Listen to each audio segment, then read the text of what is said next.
જમવામાં તેલ કયું આપણે વાપરવું?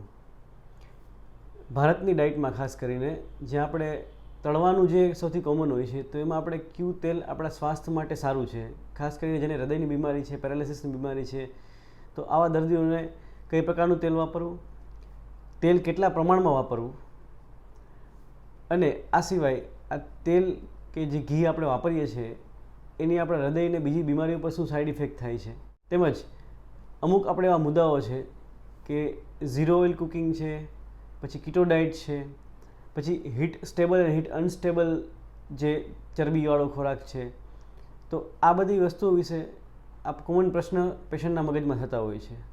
તો આજે આપણે આ વિડીયોમાં આ બધા પ્રશ્નોનો ટૂંકમાં આપણે આન્સર આપશું.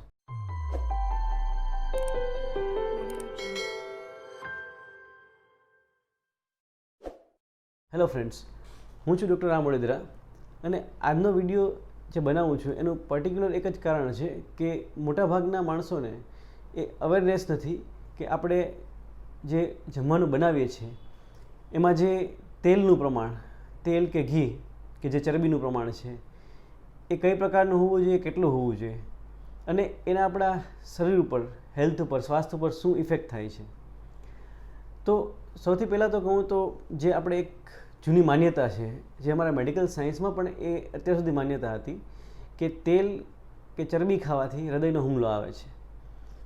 કેમ કે ચરબી અને આપણે જે શરીરની ચરબી, આપણે જમવામાં જે ચરબી લઈએ છીએ એને ડાયરેક્ટલી કોરિલેટ કરે છે શરીરની ચરબી સાથે, અને એટલે જ આપણે એવું વિચારીએ છીએ કે ચરબી ખાવાથી હૃદયનો હુમલો આવે છે, એનાથી કોલેસ્ટ્રોલ બને છે, કોલેસ્ટ્રોલ હૃદય નળીમાં જામે છે અને એટેક આવે છે. પણ છેલ્લા જે એક દાયકામાં જે નવા રિસર્ચ થયા, નવી ગાઈડલાઇન જે આવી, એ પ્રમાણે તેલ કરતાં પણ વધારે જે ખરાબ છે એ વસ્તુ છે શુગર. એટલે જે ભૂતકાળમાં જ્યારે આપણે આ જે સ્ટડી થયા હતા ત્યારે એક જ કન્સેપ્ટ હતો કે તેલ છે એ બધી સાઈડ ઇફેક્ટ કરે છે, પણ હવે એવું નથી. હવે જે મેઇન મહત્ત્વનું જે પરિબળ છે, જે આપણી શરીરમાં બીમારી કરે છે, એમાં સૌથી મહત્ત્વનો ભાગ છે એ શુગર ભજવે છે. તો સૌથી પહેલાં આપણે એ ચર્ચા કરીશું કે તેલ કે ચરબી એનું આપણા શરીરમાં સૌથી મહત્ત્વ શું છે. આપણા હેલ્ધી ખોરાક કે હેલ્ધી ડાયટમાં જે રિસેન્ટલી આપણે ભારતમાં ICMR ગાઈડલાઇન પ્રમાણે જે ખોરાક વિશે માહિતી આપેલી છે એ પ્રમાણે કે તમારા શરીરમાં પ્રોટીન, ચરબી તેમજ શુગરનું પ્રમાણ છે એ અમુક ફિક્સ માત્રામાં લેવામાં આવે તો એ આપણે એક હેલ્ધી ડાયટનો કન્સેપ્ટ થયો કહેવાય. આ ત્રણેય ભાગ છે એમાં પ્રોટીન અને ચરબી છે એ સૌથી મહત્ત્વની વસ્તુ છે. કેમ કે અમુક એસેન્શિયલ પ્રોટીન્સ, જે એસેન્શિયલ એમિનો એસિડ્સ કહેવાય છે, તેમજ એસેન્શિયલ ફેટી એસિડ્સ, એટલે આ બંનેનો મતલબ શું છે કે એ એવી ચરબીને એવા પ્રોટીન છે કે જે આપણે શરીર નથી બનાવી શકતું, એને આપણે ખોરાકમાં જ લેવા પડે, અને એ આપણા શરીરના બધા કામ માટે જરૂરી છે. તો આ બંને તત્વો છે પ્રોટીન અને ચરબીના ભાગમાં પૂરેપૂરા આપણા પ્રમાણમાં શરીરમાં મળે એ જરૂરી છે. જ્યારે ત્રીજી વસ્તુ છે શુગર. તો શુગર એવી વસ્તુ છે કે જે આપણે બહારથી તો આપણે વધારે પ્રમાણમાં અત્યારે લઈએ જ છે, પણ એને આપણું શરીર પણ છે અંદરથી બનાવી શકે છે. તો એને આપણા માટે કોઈ એસેન્શિયલ નથી, એટલે કે જરૂરી એવી વસ્તુ નથી આપણા શરીર માટે. જો એ ખોરાકમાં ઓછું આવશે તો પણ આપણું શરીર છે એને આપણા અંદર જ બનાવી લેશે, આપણા લીવરમાંથી એ બનશે અને એને આપણા શરીરમાં એની ઉણપ નહીં જણાય. તો સૌથી પહેલી વસ્તુ સમજવી જરૂરી છે કે ચરબી છે આપણા ખોરાકનો એક એસેન્શિયલ ભાગ છે, જે આપણે અમુક માત્રામાં પૂરો કરવો એ આપણા શરીરના બધા જ કામ માટે જરૂરી છે. તેમાં તમને એનું સિમ્પલ ઉદાહરણ આપું તો તમે આપણા જે શરીરના બધા સેલ્સ છે, જે શરીરનું મૂળભૂત જે નાનામાં નાનું તત્વ છે સેલ, એ સેલ છે એ બધા સેલ છે એની જે દિવાલ છે એ કોલેસ્ટ્રોલથી બનેલી હોય છે. તેમજ આપણી નસો છે, આપણી ધમનીઓ છે, આ બધામાં કોલેસ્ટ્રોલ અને જે એના સેલ્સમાં જે કોલેસ્ટ્રોલ છે એનું પ્રમાણ હોવું ખાસ જરૂરી છે, જેથી કરીને એ નોર્મલ કામ કરી શકે. તો આ પ્રમાણે તમે જોવા જાઓ તો શુગરની કમ્પેરિઝનમાં પ્રોટીન અને ચરબી બંને આપણા શરીર માટે ખૂબ મહત્ત્વનો ભાગ ભજવે છે. તો હવે જે આપણે કન્સેપ્ટ આવ્યો છે કે એક તમે સાંભળતા હશો કે ઝીરો ઓઇલ કુકિંગ. તો ઝીરો ઓઇલનો મતલબ કે તમે ઓઇલનો તમે જરાય વપરાશ કરો જ નહીં, 0%. તો એ આપણા શરીર માટે કેટલું હાનિકારક થઈ શકે. કેમ કે તમે જો ઓઇલ શરીર માટે નહીં લ્યો તો પહેલાં તો આ જે અમુક એસેન્શિયલ ફેટી એસિડ્સ જે એસેન્શિયલ છે કે જે અંદર શરીરમાં બનતા નથી એ આપણા શરીરને મળશે નહીં. એ નહીં મળે તો આપણા શરીરના ઘણા બધા કામમાં ઉણપ સર્જાશે. તેમજ અમુક વિટામિન છે જેવા કે vitamin A, vitamin D, vitamin E અને વિટામિન કે. આ 4 જાતના વિટામિન એવા છે કે જો ચરબી હશે તો જ એ આપણા શરીરમાં એટલે કે આપણા લોહીમાં ભળશે અને એની ઉણપ નહીં જણાય. તો હવે ચરબીનું મહત્ત્વ જાણ્યા પછી આપણે એ જોશું કે હવે આપણે જો ચરબી તેલમાંથી કે ઘીમાંથી આપણે મળશે તો આપણે કઈ પ્રકારનું તેલ અથવા ઘી યુઝ કરવું જેથી કરીને આપણે હેલ્થ છે એમાં કોઈ સાઈડ ઇફેક્ટ ન થાય. તો એના માટે આપણે 2 વસ્તુ જાણવી જરૂરી છે. એક તો હીટ સ્ટેબલ અને હીટ અનસ્ટેબલ. એટલે અમુક તેલ, અમુક ચરબી એવી હોય છે કે જે હીટ સ્ટેબલ હોય છે.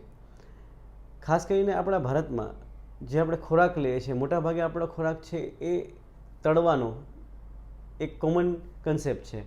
ગમે એ વસ્તુ તમે જમવામાં લ્યો એને તમે તળીને લ્યો છો. તળવા માટે આપણે તેલ કે ઘીને ગરમ કરીએ છીએ, હીટ આપીએ છીએ. હવે એ જ્યારે હીટ એને જશે તો જો એ હીટ સ્ટેબલ હશે તો આ તેલ કે ઘી એના બંધારણમાં કોઈ ફેરફાર નહીં થાય અને એ સારામાંથી ખરાબ ચરબી ઉપર નહીં જતું રહે. તો એ આપણા શરીર માટે હેલ્ધી કહેવાય. હીટ અનસ્ટેબલ એટલે શું કે જો અમુક તેલ એવા છે કે જે એને આપણા તળવાના જે પ્રોસેસ છે એ તળવાની પ્રોસેસમાં એને ડેમેજ થાય, એનું જે બંધારણ છે એ ફેરફાર થાય અને જેમાં સારી ચરબી છે એ કન્વર્ટ થઈને ટ્રાન્સફેટ બની જશે. આ જે ટ્રાન્સફેટ છે એ સૌથી ખરાબ વસ્તુ છે. એ આપણા શરીર માટે, આપણા હૃદય માટે, બધા માટે હાનિકારક છે. તો હીટ સ્ટેબલ અને હીટ અનસ્ટેબલ એનું તમને હું જણાવું તો હીટ સ્ટેબલમાં આપણે સૌથી પહેલું આવશે ઘી. એ સિવાય સનફ્લાવર છે, સેફ્લાવર ઓઇલ છે, કોકોનટનું તેલ છે તેમજ તલનું તેલ છે. તો આ બધા તેલ એવા છે કે જે હીટ સ્ટેબલ છે. એને આપણે ઊંચા તાપમાને ગરમ કરવાથી પણ એના બંધારણમાં ફેરફાર નહીં થાય. જ્યારે બીજા જે અમુક ઓઇલ છે જે આપણે કોમનલી વાપરીએ છીએ જેવા કે પામ ઓઇલ છે, પીનટ ઓઇલ છે એટલે કે માંડવીનું તેલ છે, ઓલિવ ઓઇલ તેમજ રાઈસ બ્રાઉન ઓઇલ છે. આ બધા તેલ છે એ હળવા તેલ છે. એ તેલને આપણે ગરમ કરશું, ઉકાળશું તો એમાં જે ચરબી છે એનું બંધારણ ચેન્જ કરી અને ખરાબ ફેટ બની જશે અને એ આપણા શરીર માટે હાનિકારક છે. આ પ્રકારે આપણે તેલને 2 ભાગમાં વહેંચી નાખ્યા. પણ આપણું જે ખોરાક બનાવવાની સ્ટાઇલ છે, જે ફ્રાય કરવું કે જે ખૂબ જ ઊંચા તાપમાને તળવું અને એકને એક તેલમાં વારે વારે જે વસ્તુને તળવામાં આવે છે એ એક સૌથી અનનેચરલ, અનહેલ્ધી પ્રોસેસ છે. એને લીધે જ આ બધી બીમારીઓ છે એ આપણા શરીરમાં લાગુ પડે છે. એક જ તેલમાં તમે જોતા હશો કે જ્યારે આપણે જંક ફૂડ કે ફાસ્ટ ફૂડ કે એની તમે દુકાન પર જાઓ તો એક જ તેલ સવારથી લઈને સાંજ સુધી એ જ તેલમાં બધું તળવામાં આવે છે. હવે એ તેલને એટલી વખત યુઝ કરશે એટલે એમાં છેલ્લે તો એટલું ઉકાળી અને છેલ્લે ટ્રાન્સફેટ જ વધશે. આ ટ્રાન્સફેટ છે આપણા લોહીમાં જશે, એ લોહીની નળીઓમાં જમા થશે અને પછી આ બીમારીઓનો ઉદ્ભવ થશે. એટલે સૌથી ખરાબ વસ્તુ છે એ છે ફ્રાય. ફ્રાય કરો, વધારે પડતું ઉકાળો અને તેલને તમે વાપરશો તો સારું તેલ પણ તમને આડઅસર કે નુકસાન કરશે. જ્યારે નેચરલ પ્રોસેસ શું છે કે ખોરાક છે એને તમે ગરમ કરતા, એને બાફી નાખતા, બાફેલો ખોરાક વધારે લેતા અને જો જરૂર પડે તો ઘી કે તેલ છે એનો ઉપરથી છંટકાવ કરતા. તો આ પ્રોસેસ છે હેલ્ધી પ્રોસેસ છે. તો આ હેલ્ધી ફૂડની પ્રોસેસમાં તમને સૌથી કોમન ઉદાહરણ આપું તો એ છે મેડિટેરિયન ડાયટ. મેડિટેરિયન સમુદ્રની આસપાસના જે લોકો છે એ જે ખોરાક લે છે એ સૌથી હેલ્ધી ખોરાક આપણા વર્લ્ડમાં કહેવાય છે. કેમ કે એ લોકો ખોરાકમાં ફ્રૂટ્સ, શાકભાજી, કઠોળ, પછી પ્રોટીન માટે બીજું નોનવેજ એ વાપરે છે પણ એને તળ્યા વગર. અને એમાં જે લોકો મોટાભાગે ઓલિવ ઓઇલ જેવી વાપરે છે, ઓલિવ ઓઇલ તળવા માટે નહીં પણ એ ઉપરથી છંટકાવ કરે છે અને એ ખોરાક લે છે ત્યારે એને પૂરતી માત્રામાં બધા જ જે પ્રોટીન છે, ફેટ છે, કાર્બ્સ છે બધું અમુક માત્રામાં મળી રહે છે. તો એ છે આપણા વર્લ્ડનો સૌથી હેલ્ધીએસ્ટ ખોરાક છે. જ્યારે એ વસ્તુ આપણે ભારતમાં જોઈએ તો આપણે ભારતમાં મેં તમને કીધું પ્રમાણે કે ફ્રાય કરવું છે, તળવું છે એ સૌથી કોમન પ્રોસેસ છે. તો આવા કેસમાં આપણા માટે છે એ કોઈ હળવા તેલ ના ચાલે. આપણા ખોરાક માટે હંમેશા જે હીટ સ્ટેબલ તેલ તમને કીધા એ પ્રમાણે ઘી, તમે કીધું છે ઘી છે, ખાસ કરીને ગાયનું ઘી છે, સરસવનું તેલ છે, તલનું તેલ છે, નાળિયેર તેલ છે, તો આવા હીટ સ્ટેબલ તેલ વાપરો તો એ આપણા શરીર માટે ઘણો બધો ફાયદો કરે. હવે જે કોમન પ્રશ્ન હોય છે કે આપણે કયું તેલ યુઝ કરવું, તો આના જવાબમાં તમે એક જ વસ્તુ આપીશ કે કોઈ પણ સિંગલ તેલ પરફેક્ટ તેલ નથી. તમે બધા અલગ અલગ તેલ વાપરી શકો છો. જો તમારે ખૂબ જ તળવું હોય તો તળવા માટે તમે હીટ સ્ટેબલ તેલ અથવા ઘીનો તમે વપરાશ કરો. અને જો તમારે તેલને જે મેં કીધું કે ઉપરથી તમારે વાપરવું હોય, જેને તળ્યા વગર ઉપરથી છંટકાવ કરવો હોય, તો તમે એના માટે તમે હળવા તેલ આપણા ઓલિવ ઓઇલ છે એ તમે વાપરી શકો. તો તમે કોઈ એક તેલને પકડીને ન રાખો, તમે બધા તેલનો વપરાશ કરો, પણ સૌથી મહત્ત્વની જો વસ્તુ છે એ છે કે તમે એની માત્રા ઓછી રાખો, વધારે માત્રામાં ન લ્યો. આ વિડીયોના અંતમાં આટલી ચર્ચા પછી તમને એક સિમ્પલ અને શોર્ટ કન્ક્લુઝન એ આપું કે જો તમારે ચરબીનો વપરાશ કે તેલનો વપરાશ કઈ રીતના કરવો, એક તો તેલ જેટલું બને એટલું ઓછી માત્રામાં લેવાનું, આપણે જરૂરી છે લેવાનું જ છે, પણ એની માત્રા બહુ વધારે પણ નથી રાખવાની અને સાવ ઝીરો ઓઇલ પણ નથી કરવાનું. બીજું, હીટ સ્ટેબલ ઓઇલ તમારે તળવા માટે વાપરવાનું. તમે બીજું જો એને એમને યુઝ કરવું હોય સલાડમાં કે કોઈ પણ બીજા ખોરાકમાં ઉપરથી છાંટવા માટે યુઝ કરવું હોય તો ઓલિવ ઓઇલ તમે બેસ્ટ યુઝ કરી શકો. બને એટલું ઘરનો ખોરાક લેવાનો, બહારનું ખોરાક, તળેલું ખોરાક જે ફ્રાય કરેલું હોય છે એ તમે અવોઇડ કરો.